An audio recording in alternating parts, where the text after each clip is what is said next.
Jamaat-e Islami മതരാഷ്ട്രവാദം ഉപേക്ഷിച്ചെന്ന UDF നേതാക്കളുടെ വാദം പൊളിയുന്നു. ഇസ്ലാമിക റിപ്പബ്ലിക്കിനെ തള്ളിപ്പറയരുതെന്ന് ജമാഅത്തെ ഇസ്ലാമിയുടെ മുതിർന്ന നേതാവ് ഷെയ്ഖ് മുഹമ്മദ് കാരക്കുന്ന് ഫേസ്ബുക്ക് പോസ്റ്റിലൂടെയാണ് ഈ പ്രതികരണം നടത്തിയത്.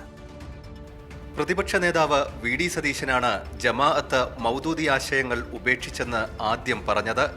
പിന്നാലെ മുസ്ലിം ലീഗിലെയും കോൺഗ്രസിലെയും നേതാക്കൾ ആവർത്തിച്ചു. എന്നാൽ മതരാഷ്ട്രവാദം ഉപേക്ഷിച്ചെന്ന് ജമാഅത്തെ ഇസ്ലാമി നേതാക്കൾ ആരും പറഞ്ഞിരുന്നില്ല.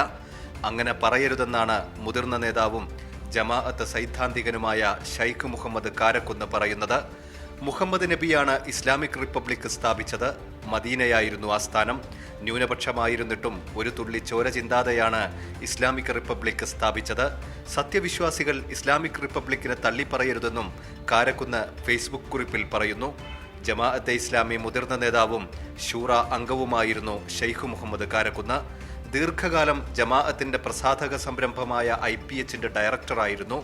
ബൈത്തുസക്കാത്ത് കേരളയുടെ ചെയർമാനുമാണ് ഷെയ്ഖ് മുഹമ്മദ് കാരക്കുന്ന്. കാരക്കുന്നിന്റെ ഫേസ്ബുക്ക് പോസ്റ്റ് UDF നേതാക്കളെ പ്രതിരോധത്തിലാക്കും. കൈരളി ന്യൂസ്, മലപ്പുറം.